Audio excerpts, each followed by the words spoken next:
Good day everyone, we are students from Bulacan State University in College of Industrial Technology. And today we're gonna conducting our final output for occupational and safety and health.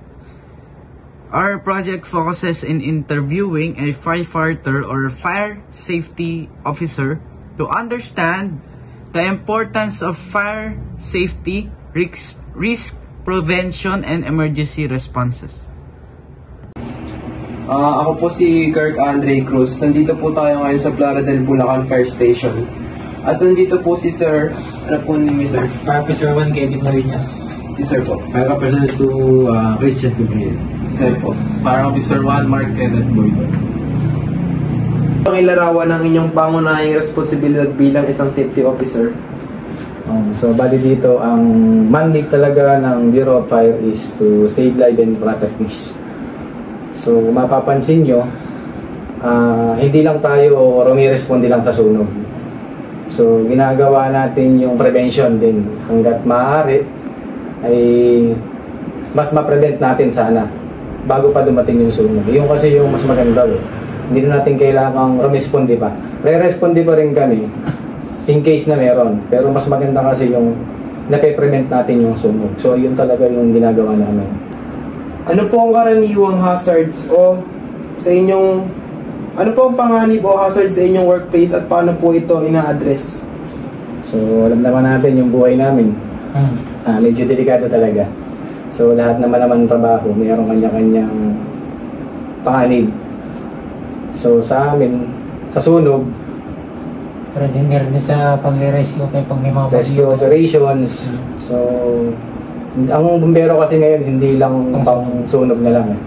So mapapansin nyo pagka meron tayo mga baha, so kailangan ng rescue ng kalamidad, sa may mga suicidal na attempt, sa mga high-rise na kasama na kumbaga kami na talaga yung number 1 dyan.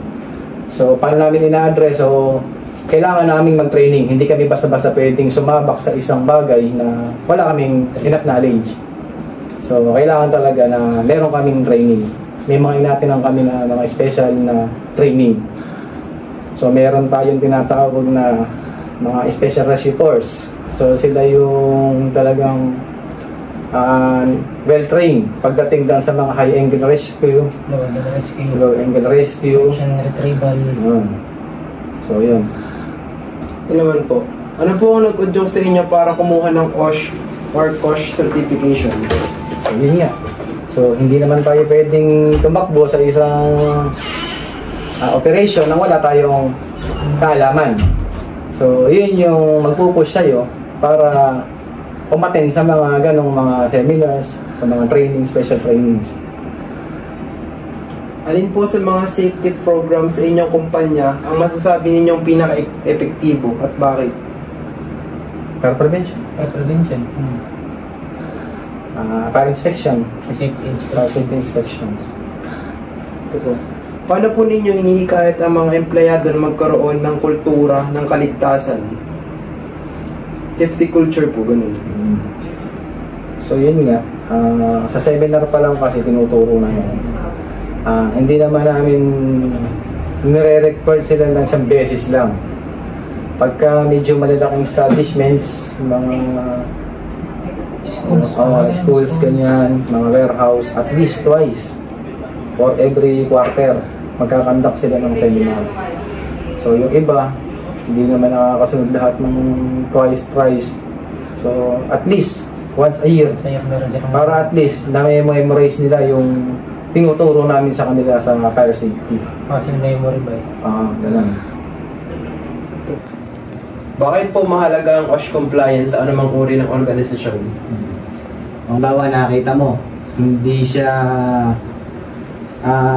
compliant sa mga fire safety features na inaano namin sa mga establishment. Halimbawa, walang Pyrex, walang exit, wala siyang fire protection. Kung yung pinapasukan mo medyo makikita mo na talagang delikado, fire hazard talaga, di ba? So yun, so napakahalaga na compliant ka pagdating sa safety. Ito po. Meron po ba kayong karanasan kung saan nakapagligtas o nakapag-iwas sa aksidente ang tamang pagsunod sa safety protocols? Maaari po bang ikwento? Marami na kasi kaming experience kasi hindi namin may specific sa sobrang dami. Kasi halos lahat ng nasusunog dito sa atin, sa Plaridel, is talagang kami lang naman yung nagre-responde. So with the help of other stations din pag kailangan. Ito po. Paano po kayo nagsasagawa ng risk assessment? Kami kasi bilang rescuer, ang unang-unang ginagawa namin pagdating namin sa area is size up. Hindi kami basta-basta na pagdating mo sa operation, tira agad. So, unang-una, kailangan kasi ang rescuer, siya yung unang-una dapat na safe. Kasi once na disgrasya, ang rescuer o ang firefighter, ala na. So, kailangan makita mo muna yung area na safe and secure. Ano po ang inyong paghahanda at protocols para sa mga emergency tulad ng sunog, lindol o chemical spill? Gagawa naman kami ng plano kung paano namin siya i-respondehan or aapulahin. Hindi kami basta-basta yung tira lang ng tira at yung pina-prioritize din namin yung safety ng mga rescuer, mga firefighter, pati rin naman yung mga nasa area. When it comes to preparedness naman, lagi yan. Kasi unang-una nga, hindi pa pwedeng yung gamit namin pagdating namin doon is per pack. Kasi lalo-lalo na ngayon, napakahirap sumablay ngayon kasi social media era na ngayon. So, time to time, chine-check yung truck, yung mga gamit namin, chine-check namin yan kung working. Yan. Tapos may mga may mga ginagawa kami na mga program para dyan. Ano po ang pinakamahirap na bahagi ng pagiging safety officer at paano nyo po ito nalalampasan? Pinakamahirap yung magpasunod. Kasi yan ang number one. Kasi pagdating sa compliance talaga, hindi lahat. Pag sinabi mo na ito yung compliance mo, susunod. Meron dyan mga mahihirapan din kasi hindi rin naman basa-basa yung mga compliance. Pero kailangan i-comply kasi yun yung nasa batas. Ano po ang may papayo ninyo sa mga estudyante o kabataang gustong pumasok sa larangan ng occupational safety and health?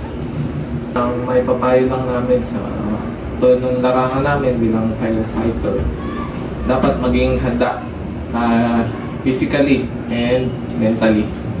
Dapat physically strong and mentally strong ka. Kasi itong trabaho na to, kinakailangan na malakas yung katawan mo. Kasi alam mo naman pagka mga rescue operation, hindi pwedeng ikaw yung bubuhatin. Oo, hindi pwede yung bigla kang mabilis kang mapagod, may bibigay ka kagad. Pati yung isip mo, dapat matibay ka. Kasi may darating sa pagkakataon na susubukin ka talaga. Dapat maging matatag yung isipan mo. At dito naman sa amin, may mga trainings naman para makapalakas yung katawan at yung isipan. Para pagdating mo sa pag-rescue at sa mga operation, ready ka. Alam mo sa sarili mo na ready ka. Ano po maaaring magamit ng mga estudyante ang basic OSH principles kahit sa classroom o laboratory pa lang? Siyempre, halimbawa, senaryo. Kung may idea sila, halimbawa, nakaka-attend sila ng seminar about sa fire safety. Nagkaklase. O biglang, halimbawa sa laboratory, hindi natin maiwasan, may mga chemicals dyan. Biglang may nag-apoy. So, ang kasing kailangan natin pagka ganyan, hindi yung tatakbo tayo. Kailangan muna ang is fight fire muna. Hanggat maaari, may idea yung bawat isa na hanggat maliit pa yung apoy, mapula na. Hindi yung iaasa agad natin sa bumbero na itawag na lang natin ng bumbero yan. Ang tinuturo kasi namin doon lagi sa seminar na kasi kami, manggagaling pa kami sa istasyon. Kayo ano doon na. Kung meron naman na gamit, halimbawa may mga fire extinguishers, kung may tubig naman, di ba? Hanggat maliit, maagapan. Kasi pag malaki na, mahirap na. Oo, maapula natin, pero ala na, damage na yung proper po. Yun yung lagi namin tinuturo. Isa pa, pag may lindol, tinuturo din namin yan sa earthquake drill. Yun. So, mahalaga para sa kanila yung yung safety na nalalaman nila. May idea sila na ituturo sa kanila. Firefighters play an essential role in protecting lives, property, and environment. For our occupational safety and health final requirement, our group interview a firefighter or fire safety officer to understand their responsibilities, challenges, and the importance of safety protocols during emergencies.